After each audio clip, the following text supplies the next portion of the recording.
파트라슈 신명기 두 번째 시간입니다. 왈왈. 오늘은 신명기 3장 12절부터 4장 40절까지입니다. 신명기 3장 12절에서 22절. 본문은 이제 앞에서 헤스본 왕 시온과 바사는 옥을 무찌르고 요단 동편의 땅을 차지했었죠. 이 땅을 갓 지파하고 루벤 지파가 이 땅 좀 갖고 싶다 그러는 거예요. 그래서 모세가 루벤 지파와 갓 지파와 또 므낫세 반 지파에게 이 땅을 분배해주는 장면입니다. 그리고 이제 이 지파들이 요단 동편에서 기업을 얻었잖아요. 그래서 아직 기업을 얻지 못한 다른 형제 지파를 위하여 요단 서편의 가나안 정복 전쟁에 앞장서라는 겁니다. 그리고 또 앞으로 가나안 정복 전쟁을 치르게 될 여호수아에 대한 모세의 격려입니다. 요단 동편은 원래 하나님께서 이스라엘 백성에게 약속하신 땅이 아니었습니다. 다만 하나님의 공의의 시련으로 인해 부수적으로 얻은 땅일 뿐이었죠. 그런데도 르우벤과 갓 지파는 자신들이 가축대가 많다는 이유를 들어서 그 땅을 달라고 한 것입니다. 물론 모세는 이 말이 헛소리였기 때문에 처음에는 듣지 않았어요. 근데 르우벤 지파와 갓 지파가 우리가 이 서편 하나님께서 약속하신 땅을 차지할 정복 전쟁에서 우리가 앞장서겠다 라고 해서 모세가 거기에 대해서 확실한 약속을 받고 르우벤과 갓 지파에게 그 땅을 주었습니다. 그리고 모세는 므낫세 반 지파에게도 그 땅을 주었어요. 그것은 므낫세 반 지파가 북쪽의 바산 왕국에서 세운 혁혁한 공 때문에 그쪽 땅을 좀 나눠준 겁니다. 신명기 3장 14절. 므낫세의 아들 야일이 구슬 족속과 마아가 족속의 경계까지의 아르곱 온 지방을 점령하고 자기의 이름으로 이 바산을 오늘날까지 하봇 야일이라 불러오느니라. 구슬 족속은 요단강 상류의 동쪽에 살았습니다. 이들은 본절에서 언급되었듯이 야일에게 부분적으로 정복이 되었지만 그 후에는 피지바의 상태에서 벗어나 한 나라를 이루고 살았습니다. 그 구슬 족속의 왕 달메의 딸이 다윗과 결혼하여 낳은 아들이 바로 이스라엘 역사상 가장 잘생긴 남자 압살롬입니다. 신명기 3장 15절. 내가 마길에게는 길르앗을 주었고, 마길은 므낫세의 장자이니까 애굽에서 죽었겠죠. 그러니까 여기서는 므낫세의 지파 중에서도 마길의 후손들, 곧 므낫세 반 지파에게 길르앗을 주었다는 의미입니다. 길르앗은 넓은 의미로는 요단 동편 땅을 다 얘기를 했어요. 여기 지도에서 보이는 것처럼 요단 동편 땅을 다 얘기했고, 여기에서 길르앗 땅은 이게 넓은 의미의 길르앗 중에서도 북쪽을 가리키는 겁니다.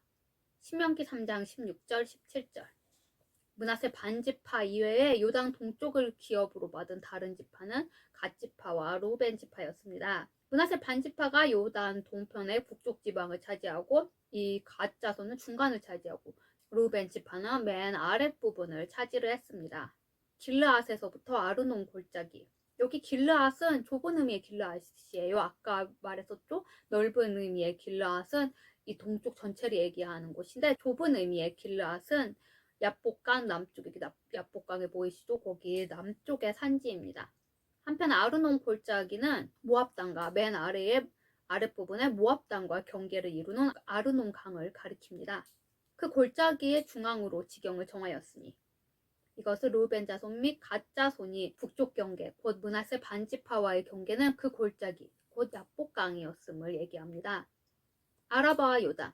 여기 아라바는 다음 문구에서도 확인할 수 있듯이 여매를 가리킵니다. 이런 점에 있어서 본 문구는 루벤 자손과 갓 자손의 이쪽에 서쪽 경계를 가리키는 말입니다. 긴네렛에서 아라바 바다, 곧 여매와 비스가산로. 이것은 루벤 자손과 갓 자손의 서쪽 경계에 대해서 또 다른 상술입니다. 여기서 긴네렛은 요단강의 근원이 되는 갈릴리 바다를 가리킵니다. 갈릴리 호수죠. 한편 여매, 사해죠. 우리가 아는 걸로는 이 사해는 요단강이 유입되는 사해입니다. 이 여매라는 이름은 그곳의 염도가 보통 바닷물의 6배나 됩니다. 우리가 사해에 가면 수영을 못해도 그냥 이렇게 누우면 둥둥 떠있을 수가 있죠. 그리고 거기에 성지순례 가신 분들 사이 비누 많이 사오잖아요. 그리고 비스가산록은 비스가산의 서쪽 산비탈이 시작되는 곳을 말합니다. 이 비스가산은 여리고의 맞은편 아바림 산맥 중에 있으며 이 산맥의 최고봉이 바로 느보산입니다. 신명기 3장 18절. 모세는 이 땅을 받은 너희 곧 요단 동편 땅을 받은 르우벤과 갓 그리고 므낫세 반 지파에게 군인들이 선봉이 되어서 건너가려고 합니다. 이 두 지파 반에 대한 이런 부담은 이들은 요단 동편 땅을 받았었죠. 말하자면 특전을 받은 거예요. 이 땅을 받음으로 인해서 자신의 처자식들을 안전한 곳에 거할 수 있게 했어요. 그리고 자신들이 먼저 좋은 땅, 이 땅이 좋다고 느껴져서 요구를 했기 때문에 이 지파에게 앞장서라고 한 것은 어찌 보면 당연한 것입니다. 당시 두 지파 반에, 그러니까 이 갓지파, 르우벤 지파, 므낫세 반 지파에 속한 20세 이상의 남자들은 모두 11만 명 가량이었습니다.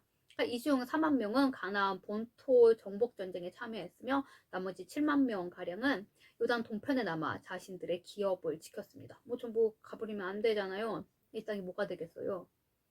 신명기 3장 22절. 여호와께서 친히 너희를 위하여 싸우시리라 하였노라.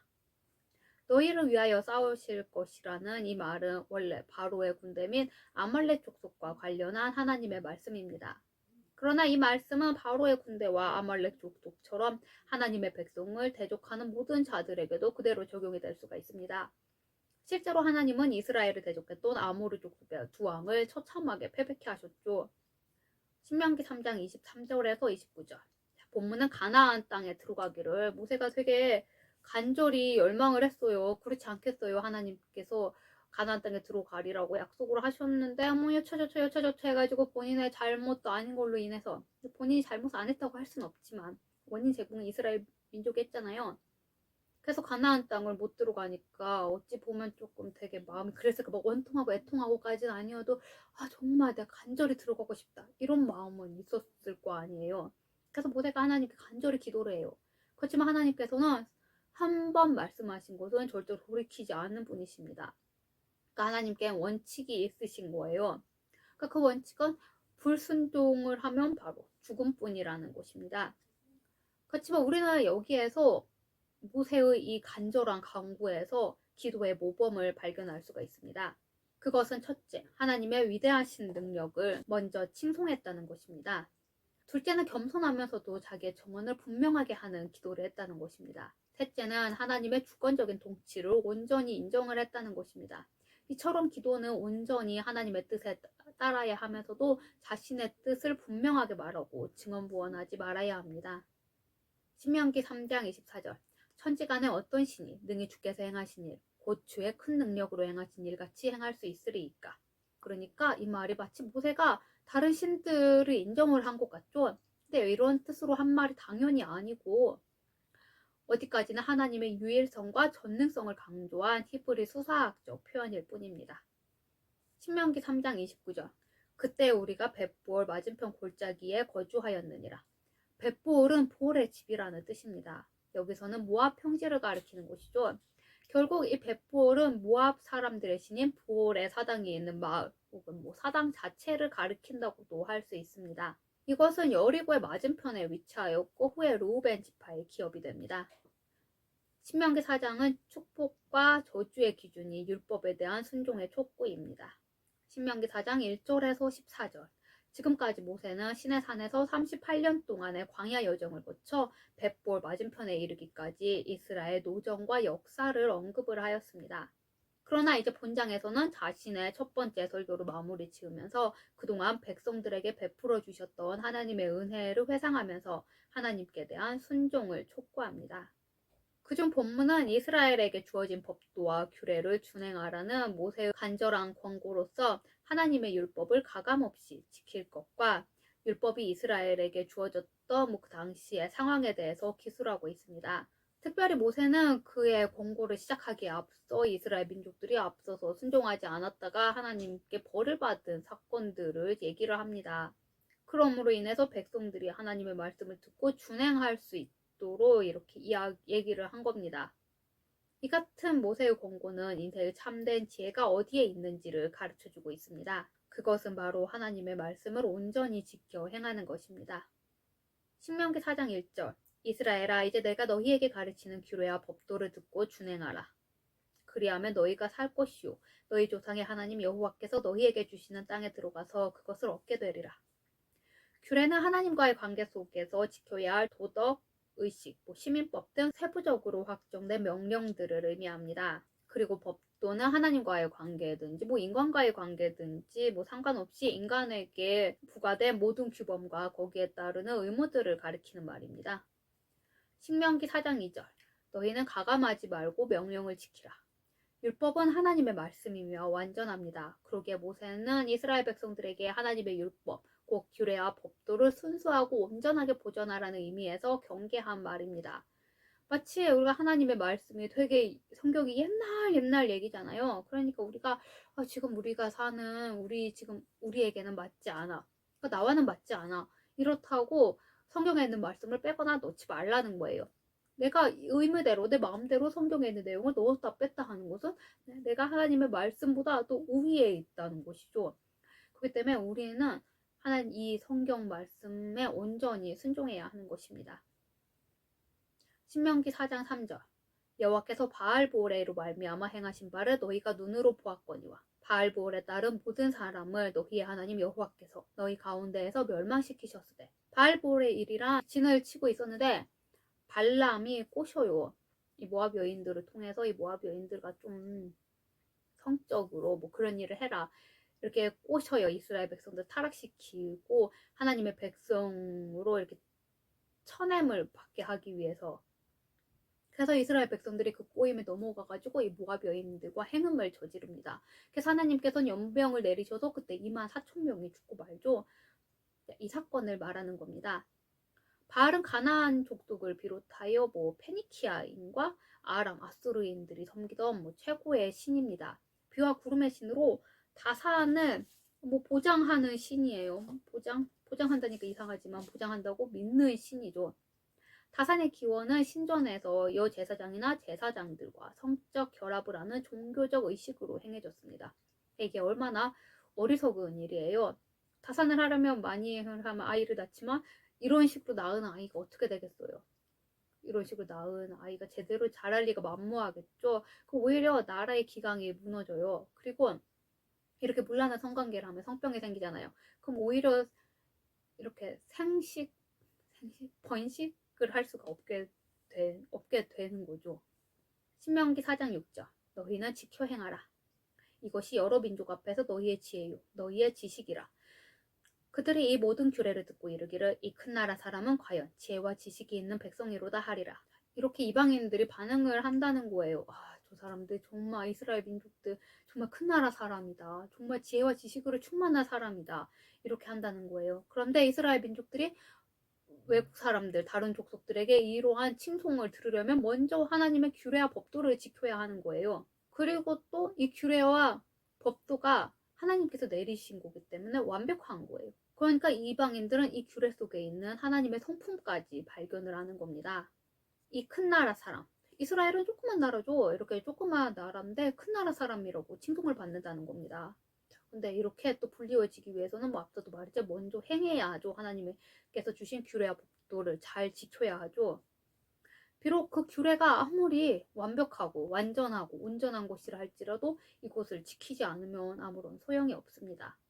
그들은 거룩하고 탁월한 법인 율법에 순종함으로써 얻게 되는 도덕적 수준과 하나님과의 친밀한 관계를 가짐으로써 큰 나라라고 불리게 될 것입니다. 큰 나라는 강대하고 영토가 넓은 나라가 아니라 하나님의 뜻을 받들며 공의로운 규례와 법도를 소유할 뿐 아니라 순종하는 나라입니다. 지금 이스라엘이 그렇잖아요. 나라는 작지만 굉장히 영향력 있는 나라죠.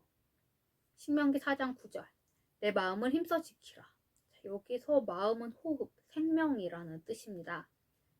그러니까 이 말은 그냥 내 마음을 다해서 지켜라, 좀 열심히 지켜라, 좀 노력해라 이런 의미가 아니라 내 목숨을 다해서, 네 생명을 다해서 말씀을 지키라는 겁니다.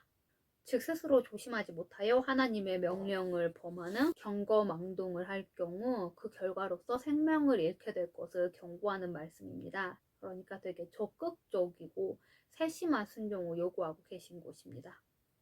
신명기 4장 11절. 그 산에 불이 붙어 불길이 충천하고 어둠과 구름과 흑암이 덮였는데 불이 타오르는 현상은 하나님이 자신의 속성을 제시하는 현상으로 특히 여기서는 불길이 죄악에 대한 소멸적 속성을 보여주고 있습니다. 따라서 불길의 충천은 하나님의 절대적 거룩성을 상징하는 것입니다. 어둠과 구름과 흑암은 하나님의 임재를 상징합니다. 신명기 4장 12절. 여호와께서 불길 중에서 말씀을 하셨는데 이렇게 형상은 보이지 않고 그 음성만 들렸다고 합니다.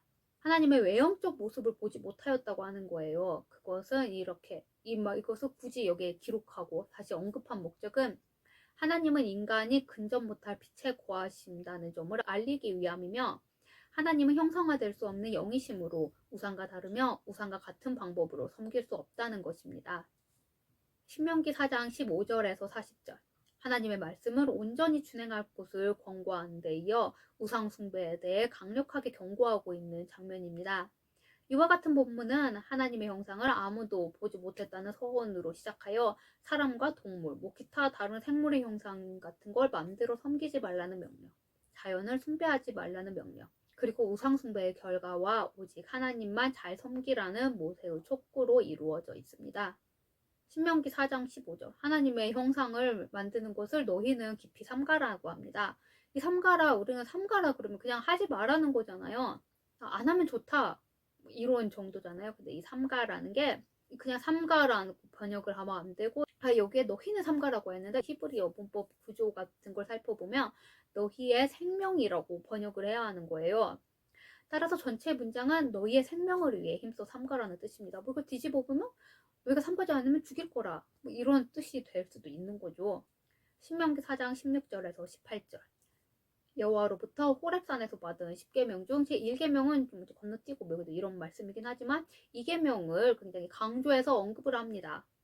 그 이유는 이스라엘 사람들이 이제 곧 가나안 땅에 들어갈 것이죠. 그 땅에, 이 가나안 땅에는 굉장히 신들이 많았어요. 하나님께서 이 가나안 민족들을 치신 이유 중에 하나가 이들이 너무 음란하고 문란하게 살았기 때문이에요. 그래서 모세는 신상 숭배와 신상 제작 금지 명령을 강조하여서 내리고 있는 겁니다. 그리고 모세는 그냥 어떠한 형상이라고 뭉뚱거리지 않고 굉장히 세세하게 나열을 하고 있습니다. 남자의 형상, 여자의 형상, 이렇게 만들어 섬기지 말라는 거예요. 바알과 여신으로서 아세라를 섬기던 가나안의 여러 족속들을 염두에 두고 한 말입니다. 근데 그 외에 바알과 아세라뿐만 아니라 남자의 형상, 여자의 형상이라 그랬으니까 그러한 종류의 모든 신들을 얘기하는 거죠. 그리고 짐승, 새, 곤충, 어족, 그러니까 물고기, 이런 신상들을 애굽에서 만들어서 숭상하던 신이었어요. 근데 모세가 이렇게 10계명, 신의 산에서 10계명 두 돌판을 가지고 내려오다가 이스라엘 민족들이 이런 금송아지 섬기는 걸 봤었죠. 금송아지가 그냥 이스라엘 민족들 머리에서 그냥 딱 나온 것이 아니라 애굽에서 섬기던 이 신이었습니다. 좀 금 같아요? 금색으로 칠했는데. 신명기 4장 19절, 앞서 16절에서는 가나안에서 유행하던 이렇게 신에 대해서 열거를 했었고, 17절에서는 애굽에서 유행하던 동물 신상을 언급을 했어요. 그리고 19절에서는 가나안과 애굽에서 공통적으로 유행하고 있던 신에 관해서 얘기를 합니다. 신도 유행을 탄다는 게 좀 웃기죠. 유행은 한번 휙 지나가고 마는 거잖아요.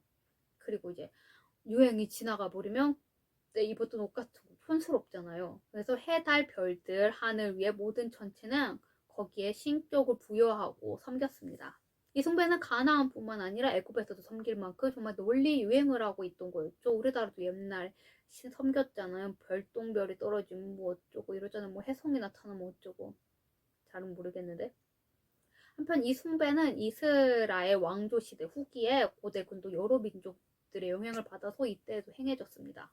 그러나 이런 것들, 해달, 별, 하늘의 천체, 이런 것은 하나님께서 우리를 위해 만드신 한낱 피조물일 뿐입니다. 신명기 4장 20절, 너희를 쇠풀무, 곧 애굽에서 인도하여 내사. 쇠풀무, 풀무 어때요? 굉장히 뜨겁죠. 쇠를 녹일 만큼 강한 불이에요. 쇠를 녹일 만큼 불이 강하려면 섭씨 1537도가 돼야 됩니다. 그래서 얼마나 뜨거운 불이에요. 근데 애굽이 그러한 쇠풀무 같았다고 하시는 거예요. 이스라엘 민족들은 애굽에서 400년 동안 정말 고난의 시간을 겪었어요.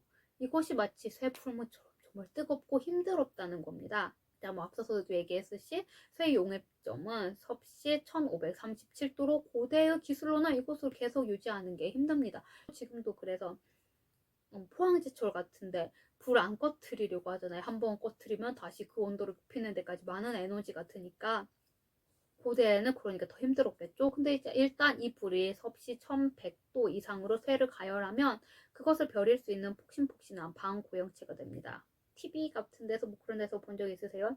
쇠 막 이렇게 줄줄줄 만다 그래야 되나? 꼭 여처럼 그렇게 방음고체가 되는 거예요.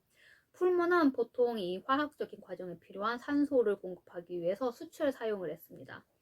강철의 강도는 그것이 흡수할 수 있는 탄소의 양에 따라서 결정이 됩니다. 풀무는 분명히 억압을 상징하는 거일 수 있어요. 뜨겁고 괴롭잖아요.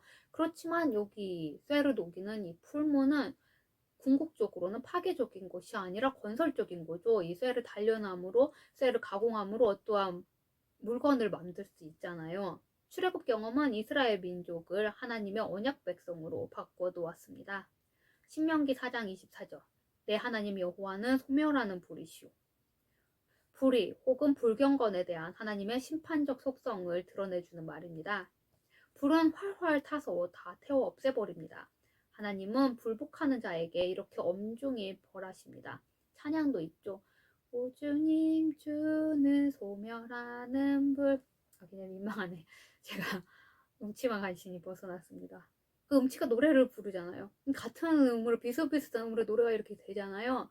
그게 본인 귀에 그렇게 들린다고 합니다. 신명기 4장 26절. 내가 오늘 천지를 불러 증거를 삼노니. 히브리어의 천지랑 원어는 에레츠와 샤마임이 함께 쓰여 하늘과 땅이라는 의미입니다. 근데 이 히브리어에는 우주라는 말이 없어요. 여기에서 천지랑 곧 우주를 가리키는 겁니다. 그리고 여기에서 증거로 삼는다는 것은 이 증거란 말은 법적 용어이죠. 누군가 그 증인으로서 누군가를 데려오거나 소환하거나 무언가를 제출한다는 의미입니다. 빼도 박도 못하게 말이에요. 고대 근동의 언약 문서 형식에서는 쌍방이 맺는 언약에서는 증인이 필요했는데 그 형식에 따라 지금 하나님께서 이스라엘 백성이 맺는 언약에서 우주를 증인으로 세우신다는 뜻입니다. 모세가 여기서 이 말을 언급하고 있는 이유는 하나님과 이스라엘 사이에 언약이 명확히 체결되었으므로 만약에 그 계약을 위반한다 그러면 형벌을 피할 수 없을 것이라는 점을 얘기하기 위해서 여기서 이런 표현을 쓴 것입니다. 모세가 정말 주도 면밀한 분인 것 같아요. 애굽에서 굉장히 고급 교육을 받았고 또 하나님의 인도하심이 있었긴 하지만 이 많은 백성들을 가나안에까지 이끌었잖아요. 그리고 이 모세는 이스라엘 백성들에 대해서 너무나 잘 알고 있었죠. 신명기 4장 27절. 여호와께서 너희를 여러 민족 중에서 흩으실 것이요 여호와께서 너희를 쫓아보내실 그 여러 민족 중에 너희의 남은 수가 많지 못할 것이며 여러 민족 중에 흩으실 것이요. 이스라엘이 시내산에서 하나님과 맺은 모세 언약 중 제2계명을 범할 경우 이스라엘에게 임할 두려운 형벌입니다. 후에 이스라엘은 그런데 불행히도 이 모세의 언약을 범하고 맙니다. 그래서 그 결과 모세의 경고대로 북이스라엘은 BC 722년에 아수르로, 남유다는 BC 586년에 바벨론으로 각각 끌려갔습니다.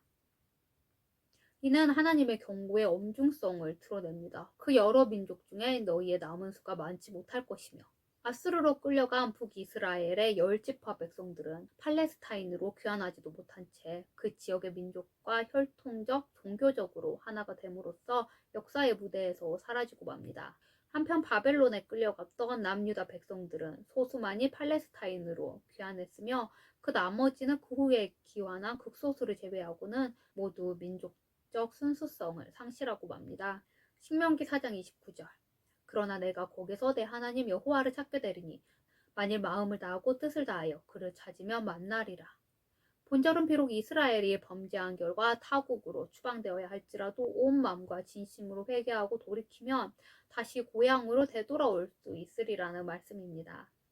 사실 후에 바벨론으로 추방된 이스라엘 백성들은 하나님 앞에서 죄를 회개함으로 말미암아 다시 고향으로 귀환할 수가 있었습니다.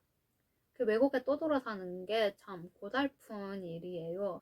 제가 이제 아는 친구들 중에 교포 2, 3세들이 있어요.